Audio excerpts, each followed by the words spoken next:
What is up, Laker fans? Laker Film Room Podcast, Pete, Darius, etc.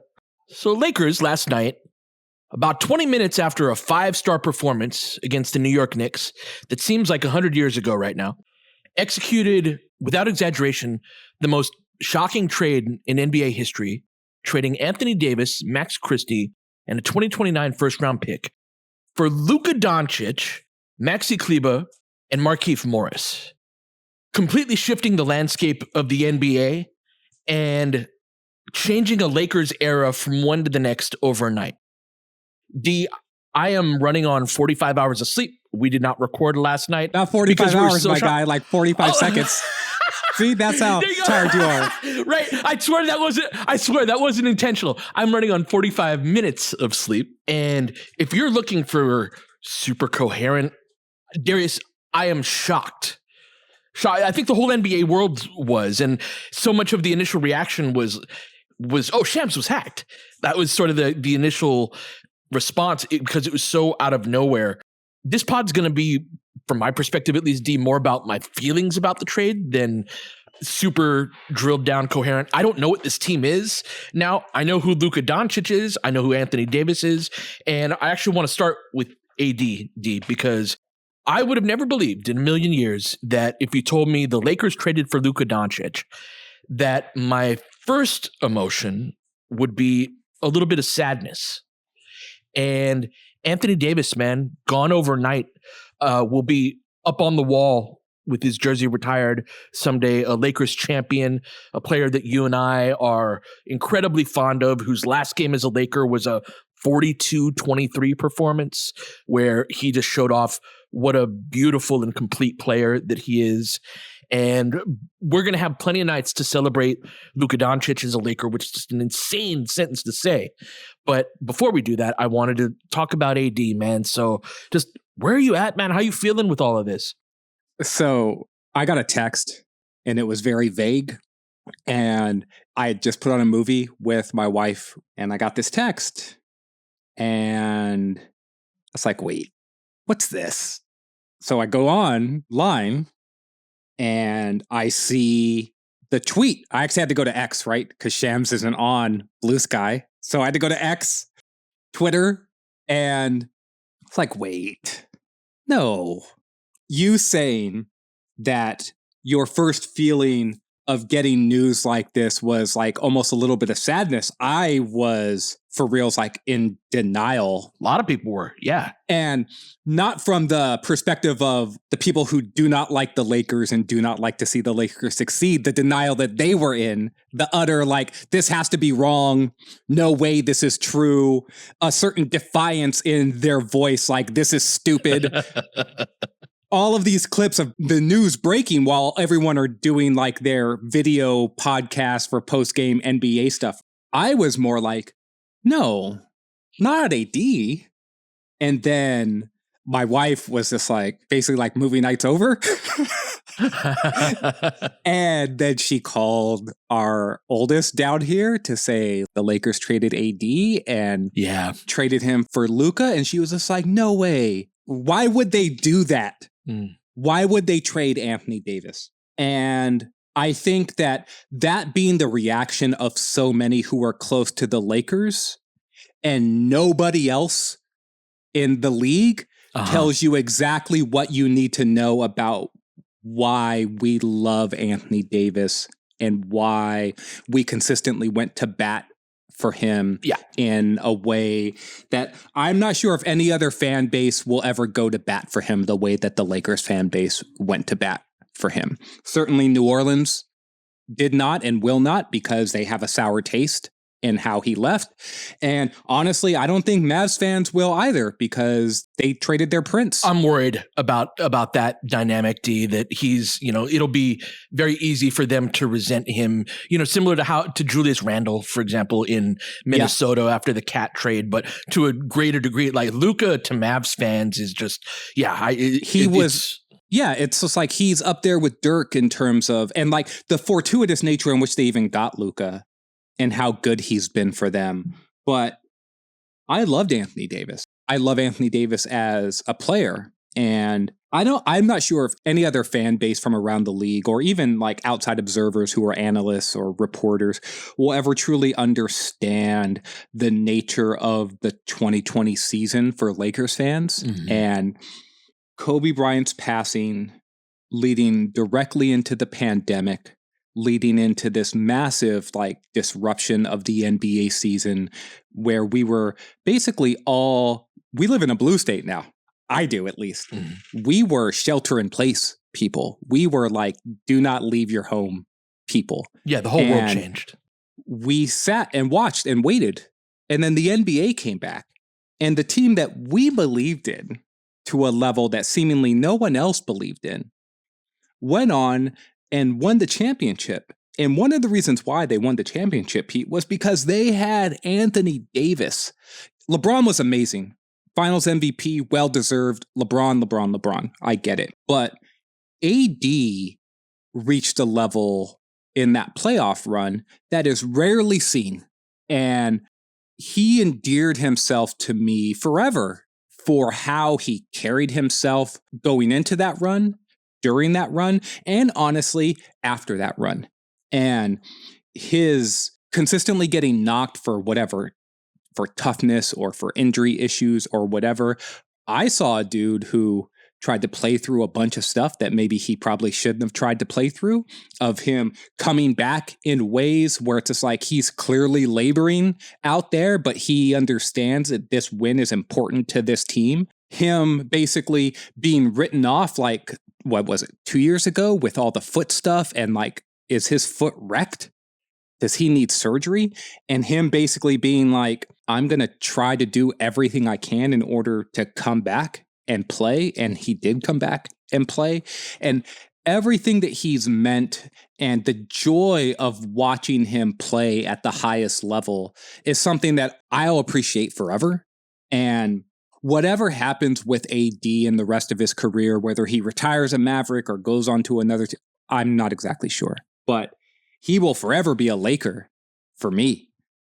And the day that his jersey goes up on that wall and the day that he gets to stand and hopefully bask in the joy and the love that fans give to him in recognition of all of his contributions, I'm hopeful that that day is appreciated by everyone in the way that it should be and that it carries the weight that it should carry, because he's one of the greats.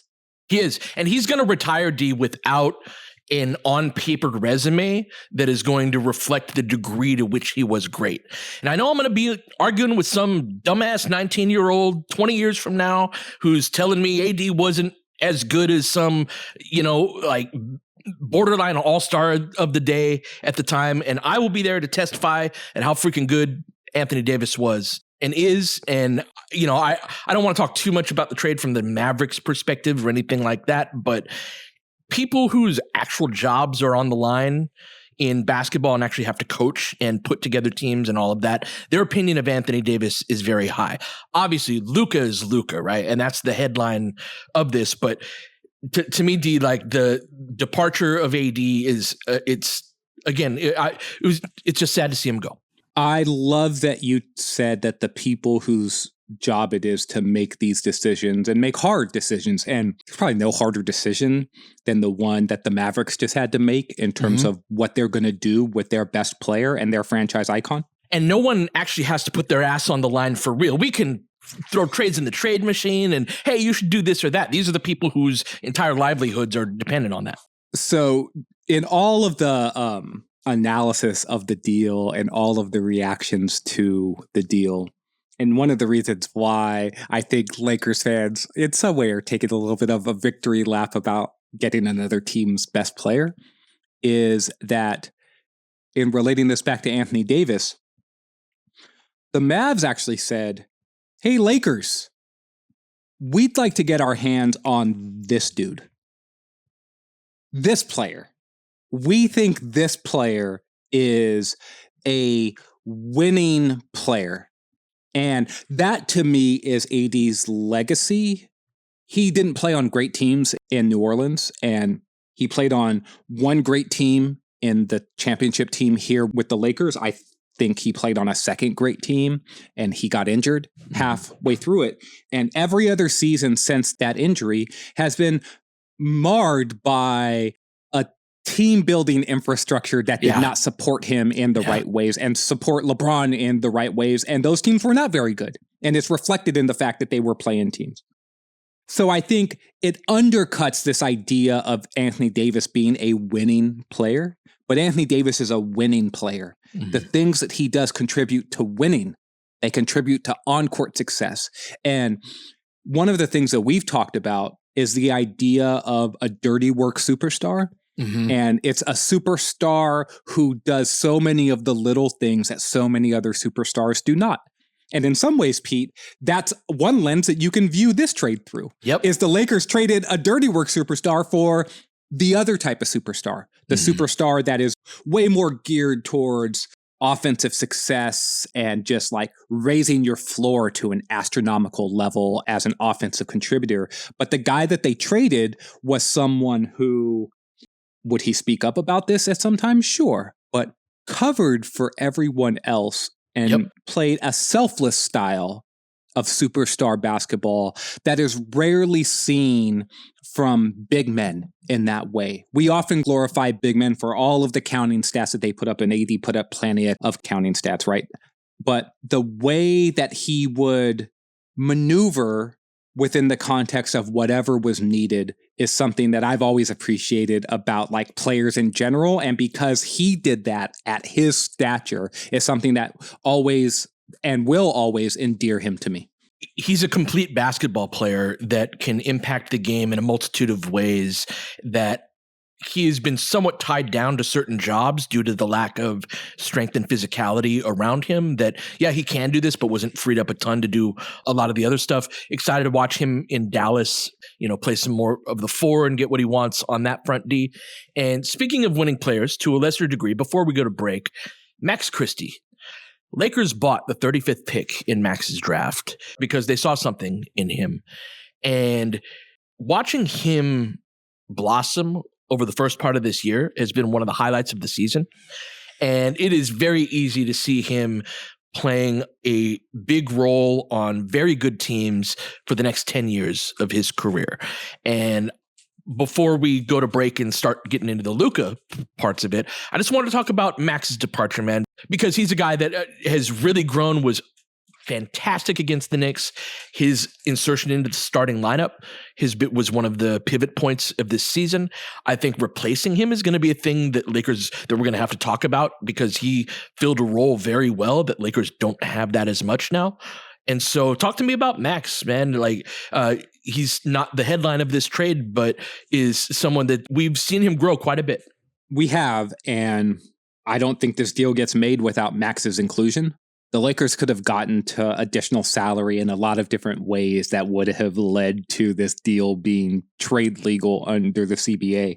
But Max was seemingly a coveted player by Dallas, and coveted probably for the same reasons that they covet Anthony Davis, which is a certain amount of intentionality around doing little things that help you win basketball games, starting on the defensive side of the ball. I've very much always appreciated Max's defensive fundamentals and how those translate to just being like a viable player on the court at any given time. His ups and downs offensively for the first 2 seasons of his career, I think hampered him in ways where it allowed coaches to see the things he wasn't doing, particularly I think Darvin Ham, and that made it so that they didn't invest in him in the way that they could have. The investment in him this year and him struggling and then him earning a chance to get back and then thriving show a certain amount of maturity and mental toughness and stick-to-itiveness that we often don't talk about in players as something that helps them be successful within their careers, but every player who has been or will be a role player in this league needs exactly that mental fortitude, that ability to bounce back, and that confidence in your own game and your own self to say, no, I actually can do this, and I can do it well. And him getting to the point where he's Euro stepping in transition and decelerating and hitting layups and driving hard to the basket and absorbing contact and finishing over the top of a good verticality contest. Him finding the right angles and slowing down when he needs to slow down.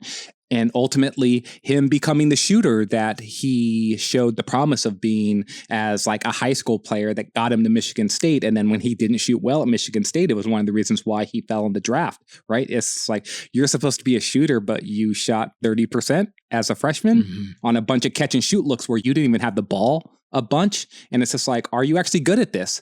And 3 years into his NBA career as a guy making what, $7 million, $8 million? It's just like, yeah, he's good at it. And he's good at it to the point where I'm pretty sure the Dallas Mavericks were just like, yeah, we'll give you Luka Doncic. But in this trade, for all the like, they should have gotten more picks and they should have gotten more swaps. The guy who made the trade was basically just like, you know what we want is we want the 3-and-D wing who has great positional size and great athleticism and is an excellent rebounder and whose defensive fundamentals are textbook. I want that dude because he's going to help on the court. And so shout out to Max, man. Like I was looking forward to him being on the Lakers for a long time and doing what he does for a long time. And Dallas got a good young one. And I'm happy for Max because I think he's going to get some chances there. The Lakers also got a good young one. Let's take a break here and come back and talk about him.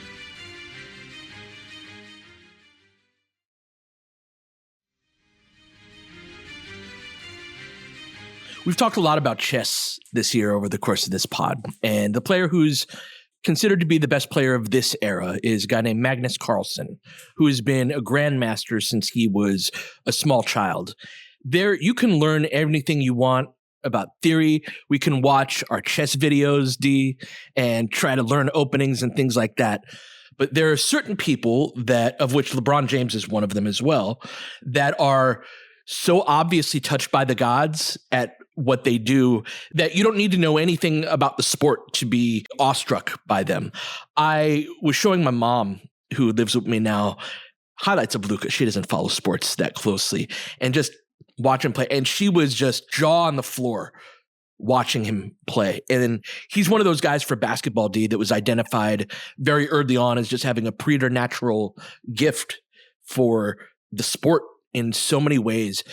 The Lakers just traded for a top 3 player in the NBA at 25 years old. This is where my brain starts melting, D. That is an era, a league-changing event. I don't know what this team is right now, short term. I think it's kind of murky, and I'd be actually somewhat surprised if they don't follow this up with another trade. But talk to me about getting Luka freaking Doncic on the Lakers. So it was funny. I was listening to a bunch of reaction pods, both because I kind of wanted to hear what other people thought, but also to really revel in all of the people who love to say negative things about the Lakers sort of have to be like, why did they do this? Why did Dallas do this? Why did they trade Luka Doncic to... Isn't it so funny how, like, there's no other team they have that level of, like, how could you possibly make them good? I was listening to Bill Simmons talk, and he went through the history of they got Wilt Chamberlain in the late 60s, and then they got Jabbar in the 70s, and then they happen upon this trade that nets them Magic Johnson for the 80s. And then in the 90s, Kobe and Shaq come. And then in 2008, they get Pau Gasol. And then in 2018, they get LeBron James. And then they trade for Anthony Davis. And now the Dallas Mavericks trade them Luka Doncic. And there was like, you could tell that he was channeling. A lot of years behind that. They can't keep getting away with this. Yes, the Jesse Pinkman me, right? Like, they can't keep getting away with this. But yes. And I saw you, Petty Pete, making some appearances online with like, this is why the Photoshops happen. And this is why the Lakers are always saying, but I've never been this huge believer in like the Lakers exceptionalism stuff. I think it's a fun way to dig at other fan bases, but ultimately, I think that I'm of the mind that, what's the old saying? Luck favors the prepared, or something to that extent? I forget how it goes exactly. It's like you make your own luck, basically. Yes. And so was it lucky that the Lakers were able to get Kobe Bryant? Or was it Jerry West who was a madman and saw something in this young kid and was just like, I think I just saw the best player, the best young prospect I've ever seen? So yes, but it's both. This is, to me, there's this implication, because this is how it works at most people's jobs, where the employer actually has more power than the employee does. But the reason that there's this dynamic is in the NBA, at the very top level players, it's actually the other way around, where it's those players that have that level of, and so the whole idea that you can kind of pick what you want and where you want to go, it just kind of reframes the whole idea. It does. And to be clear, it's just like players like Wilt and Kareem, the Lakers were on their lists. Shaq chose in free agency. LeBron chose in free agency. AD wasn't a free agent, but he chose. He chose. Right. And so when you're that good, you can manipulate the path. And so my argument is, in part, like, Jerry West wasn't the only person that saw that Kobe Bryant was good at basketball, which I know is not what you're saying, but it's a combination of those two things, which, what you're saying that this has been happening since 1968 with Wilt Chamberlain is part of the reason why every time they get to this place of Lakers are dead and have no hope going into the future, that it's like, no, Lakers always have the capacity to change very quickly. And they changed overnight. Yeah. We went a whole 15 minutes talking about Anthony Davis. And Anthony Davis was considered, in his own right, one of the best prospects of the last 20 years or so as well. He was one of those guys. He was the heir to Tim Duncan's throne as the next great power forward, right? And AD has not quite lived up to that stature. Duncan's one of the best 15 players ever, I would argue. That said, Luka is a guy where it's just like, oh my goodness, all of the promise that certain players have, LeBron, Wemby, Shaq, and there's many, many others within the history of the league. I was listening to the Hoop Collective reaction, and they do a trivia thing at times. And Tim Bontemps was asking this trivia question. There are 5 active players who have made 5 or more first-team All-NBA teams. Only 5 players active in the NBA right now who have made 5 or more first-team All-NBAs. And it was name them. LeBron, yes. KD, yes. And then they started to guess players like Steph Curry, no. Nikola Jokic, no. Russell Westbrook, no. And then I think one of them was James Harden. Harden would be a guess, yeah. I can't remember who the fourth one was, but all of these dudes were well over 30 years old. It was Giannis. Giannis was the other one. And the fifth one is Luka. And Luka's 25. And the rest of these dudes are over 30, ranging all the way to 40. KD is 36. LeBron is 40. Harden is 34 or whatever he is. And it's just like, oh, damn. The Lakers has traded for a guy who's made 5 or more first-team All-NBAs, and he's 25 years old. He turns 26 next month or at the end of this month. And that, Pete, when we talk about this is a pod about how we feel about things, I'm going to miss Anthony Davis, and that feeling will never go away. It's the same way that I missed Pau Gasol and Pau Gasol played 7 more seasons or whatever he was until after he got traded from the Lakers. And every time I saw Pau, I felt the same feeling of damn, Pau Gasol, man. I miss Pau Gasol, right? I love Pau. And I will feel that forever about Anthony Davis. The ability to say, we have one of these players on our team again, is something that it's just I will never take that for granted. I will never take it for granted. No. The Lakers, if you're really a basketball nerd, the experience of being a Laker fan for 40 plus years as we have been is unparalleled from if you believe observing great people helps you get better, think of the constant stream of brilliance that Laker fans have gotten to see on a day-to-day basis.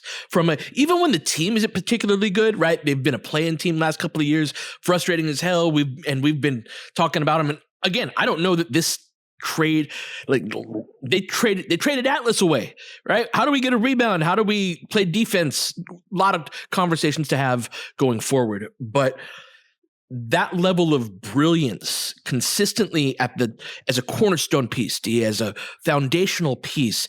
This is something that we've delved more into the long-term future of the Lakers this year due to us not working for the team anymore than we have in a very long time. And one of the things that emerged is this post-LeBron AD future is very murky and bleak. And as great as AD is, he's 32 years old with injury problems of his own. What does it look like when he's 34 or 35 years old? Austin's contract is coming up. We don't have a ton of cap space anyway. Free agency is dead. The Lakers would have to trade a ton to get a guy to pair up with Anthony Davis. How is this going to work? Luka Doncic would have been my best case scenario. Everything works out for the Lakers.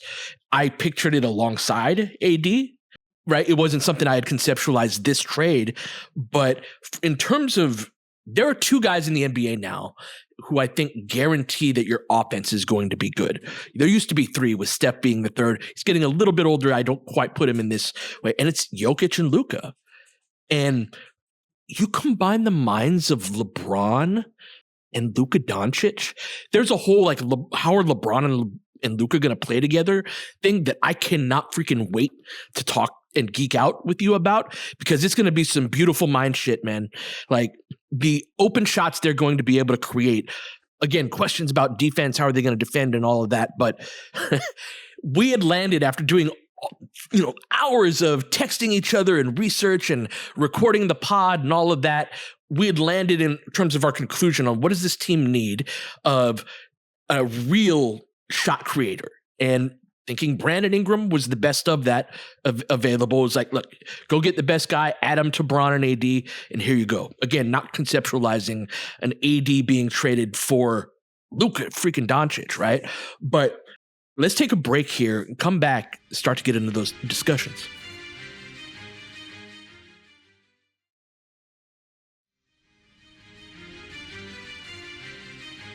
I just wrote a piece at Silver Screen and Roll about... You got to curse this season, my man.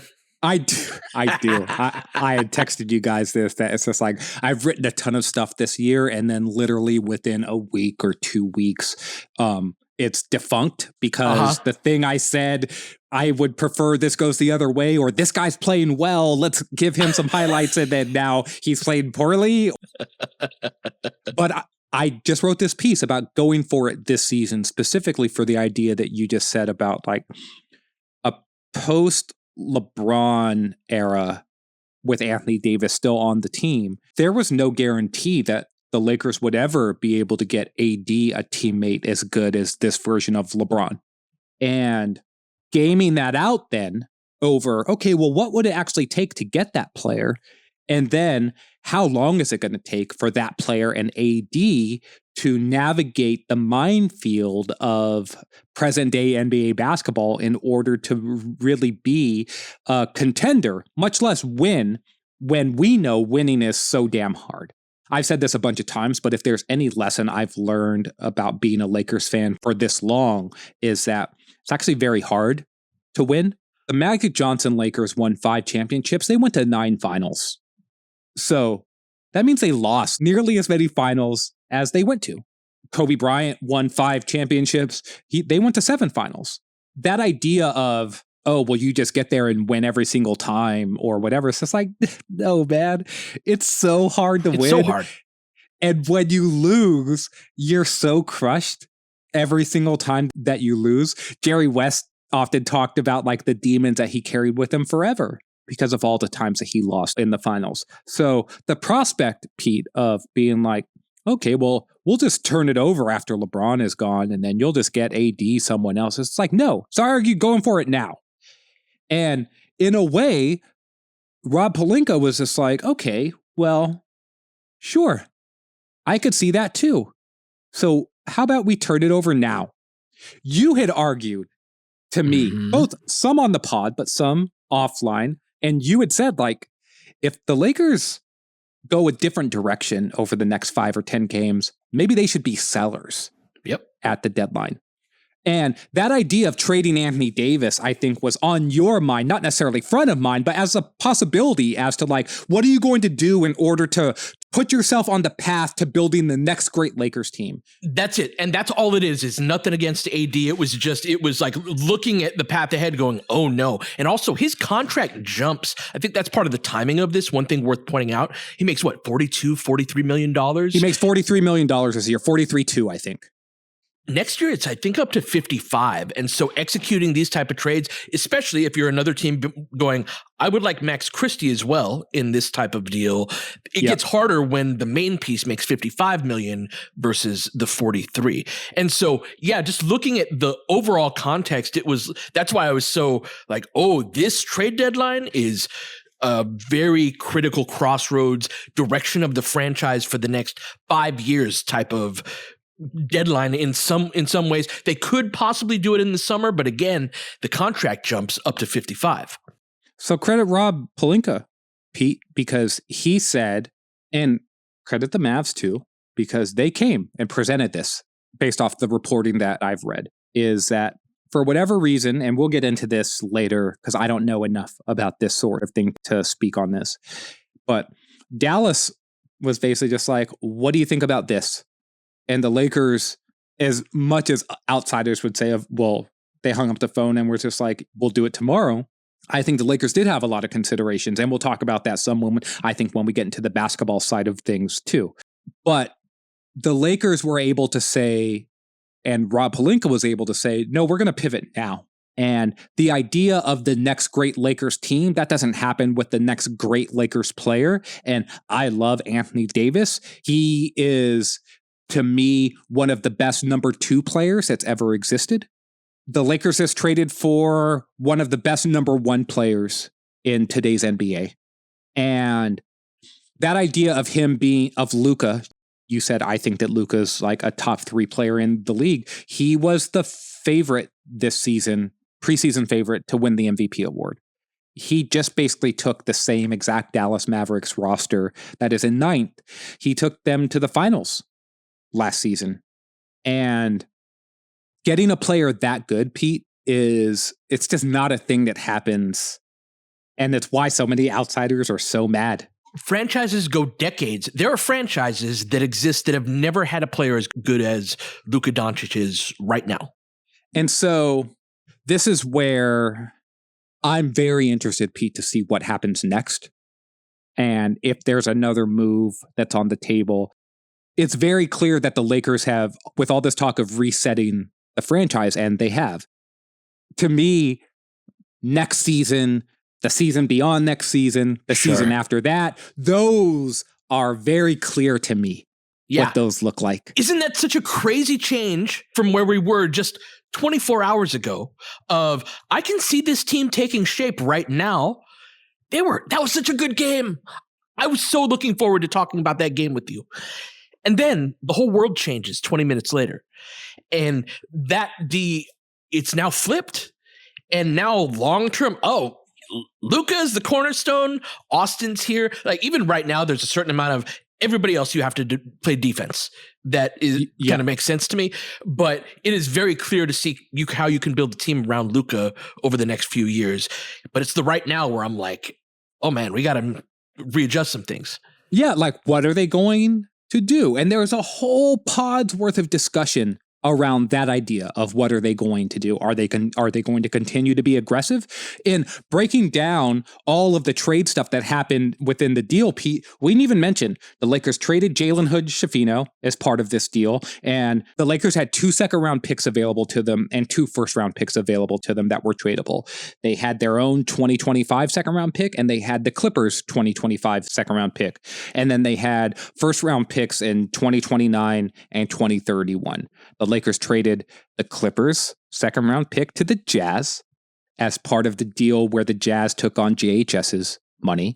And they traded the 2029 first round pick to Dallas. So the Lakers currently They no longer have JHS salary to put into a deal, which was one of the sort of smaller contracts that was actually not a minimum that I had been putting into all of my trade machine deals. Like, you know what's going to get you this player is Gabe and JHS, Rui and JHS. It was always and JHS and JHS. Well, now JHS is gone, and he was basically salary filler in this deal. And then you're talking about the Lakers trading away one of their first round picks. So how aggressive are they going to be, Pete? What are they going to do in the short term in order to stabilize this team? And those are open questions to me that I don't really have the answers to. Like, this trade sent shockwaves around the league, but it also wrong-footed me in so many ways, because it's like, okay, well, are they actually just going to do a soft reset and then try to look towards next season?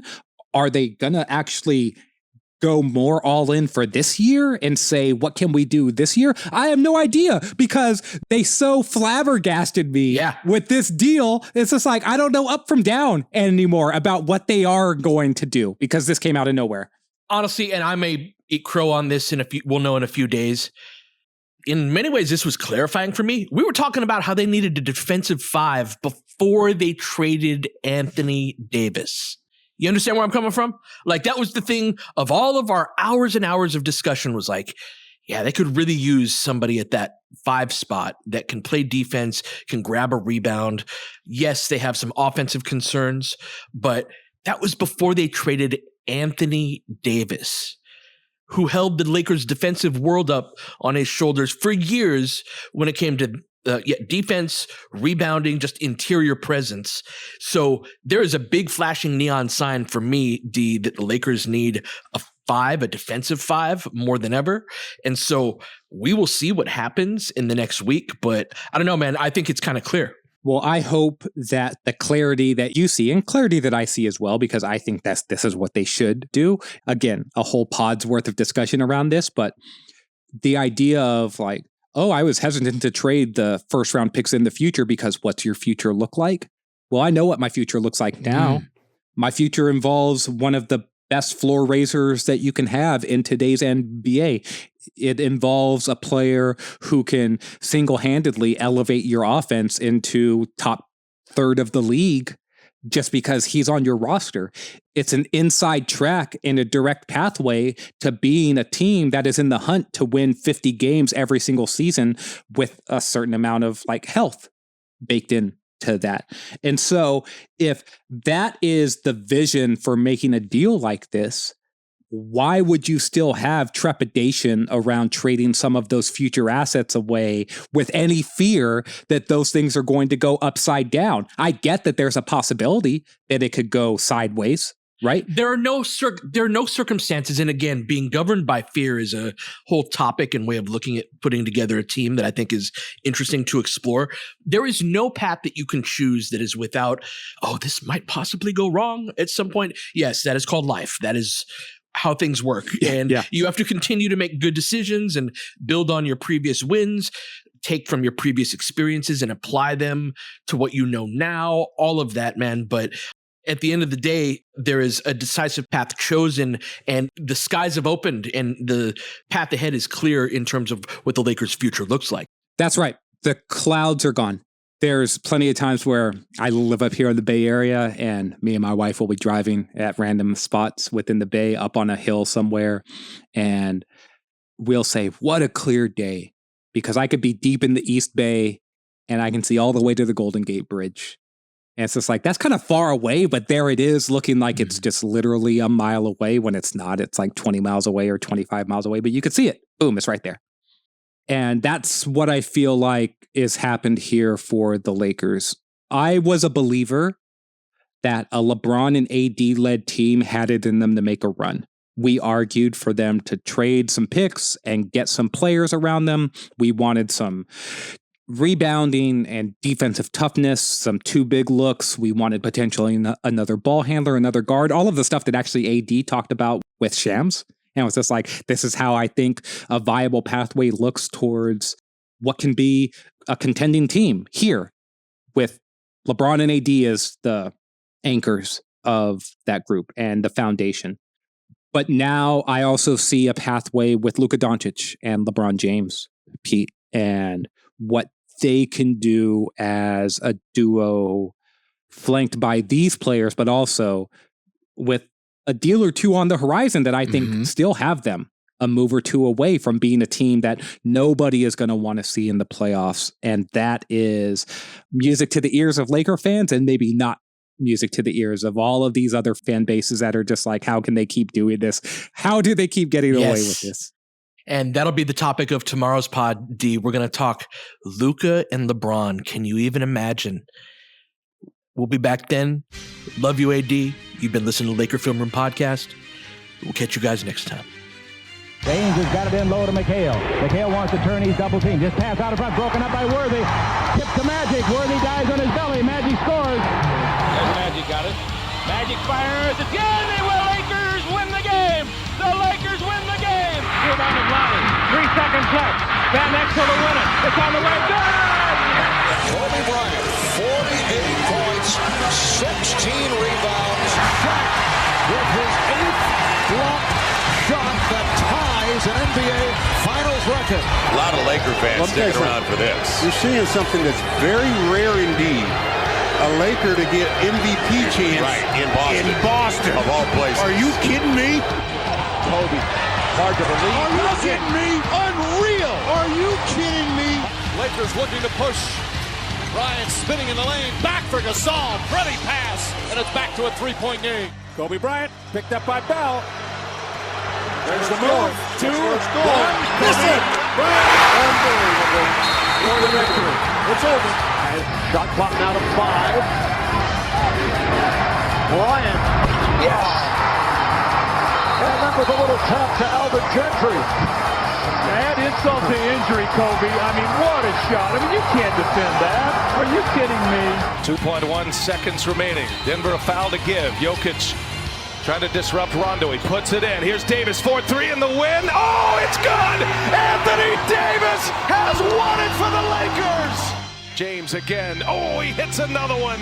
LeBron James putting together a closing quarter against the Nuggets. This historic 2020 NBA championship belongs to the Los Angeles Lakers.